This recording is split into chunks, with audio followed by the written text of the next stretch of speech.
चलिए इस वीडियो में बात करते हैं त्रिकोणमिति के परिचय के बारे में। त्रिकोणमिति होता क्या है, त्रिकोणमिति क्यों बनाया गया है, क्या उसका उद्देश्य है। तो पहले हम बता दें कि त्रिकोणमिति होता क्या है, त्रिकोणमिति का उद्देश्य क्या होता है और किस पे आधारित होता है। तो देखिए, जो समकोण त्रिभुज होता है, ऐसे होता है समकोण त्रिभुज जिसमें एक 90 डिग्री का एंगल होता है। अब इसमें जो होता है लंब होता है, आधार होता है और ये कर्ण होता है। इसमें पाइथागोरस प्रमेय प्रयोग होता है। पाइथागोरस प्रमेय के द्वारा हमें पता है कि सबसे बड़ी भुजा का वर्ग जो है दोनों शेष दोनों भुजाओं के वर्ग के योग के बराबर होता है। लेकिन किसी कोण पर हमें कोई कार्य करना है, ठीक है, किसी कोण पर हमें कोई कार्य करना है। जैसे मान लीजिए कि यह दीवार है और यह दूरी है, हमें सीढ़ी लगानी है। कितनी लंबी सीढ़ी चाहिए मालूम है, ठीक है, या केवल दीवार मालूम है और यहाँ जो है कि कितनी लंबी सीढ़ी चाहिए आधार नहीं मालूम है, या किस एंगल पे हमें रखना उचित होगा। ये सारी जानकारियाँ जो होती हैं वो त्रिकोणमिति के माध्यम से प्राप्त हो जाती हैं। इसके माध्यम से त्रिकोणमिति।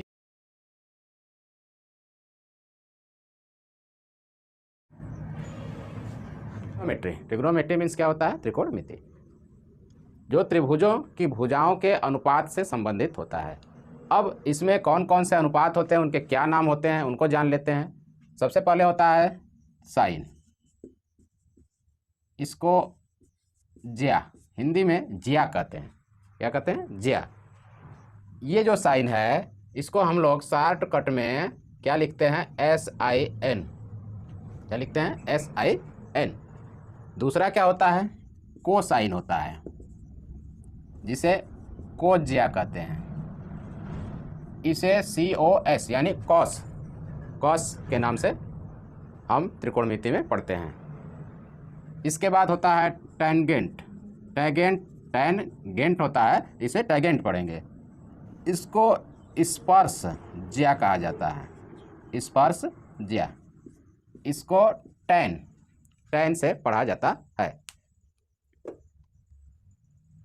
अब जो है टैन के बाद होता है कोटैंजेंट। इसको कोट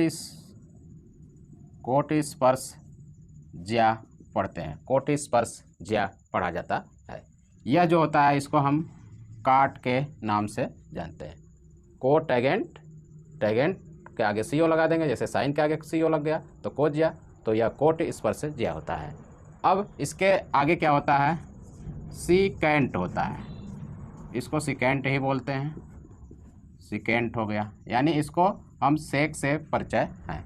उसके बाद कोसिकेंट होता है, कोसिकेंट, यानी इसे कोसेक से पढ़ा जाता है।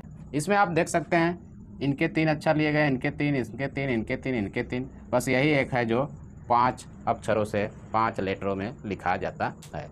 तो आप इनके नामों को नहीं जानते थे कि इनके पूरा नाम क्या होते हैं, तो आप यहाँ पर देख सकते हैं कि इनके पूरा नाम ये होते हैं।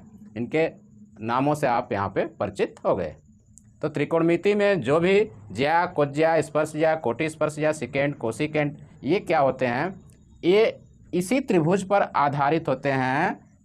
इनके जो नाम दिए गए हैं इनके भुजाओं के अनुपात को बताते हैं।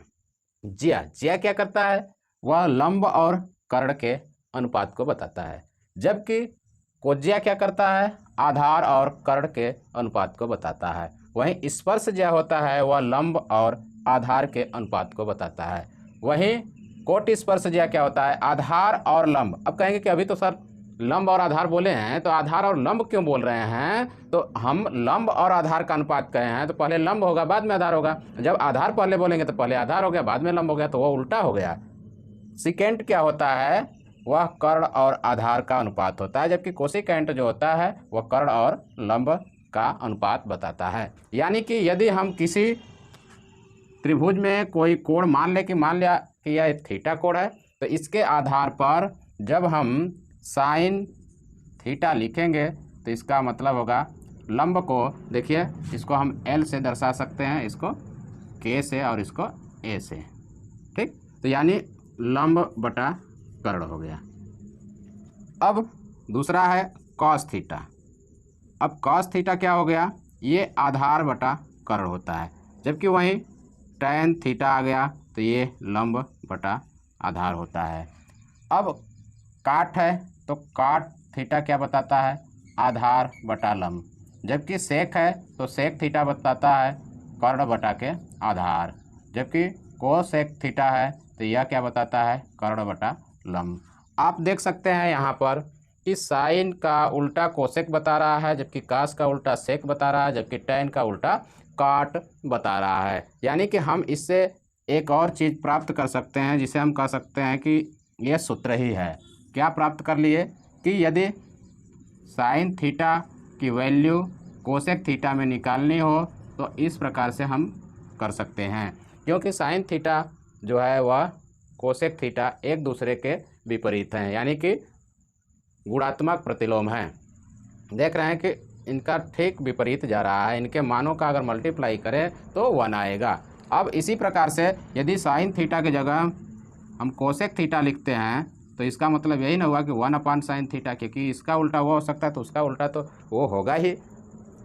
कॉस थीटा में भी वही होगा कि cos theta equal to 1/sec theta होगा, और जबकि sec theta equal to 1/cos theta होगा। तो ये क्या हुए, एक दूसरे के विपरीत हुए। अभी बचा क्या, आपके पास बचा है टैन की बारी है, यानी टैन थीटा इक्वल टू क्या होगा, 1/cot थीटा होगा, या तो कह लें cot theta equal to 1/tan theta.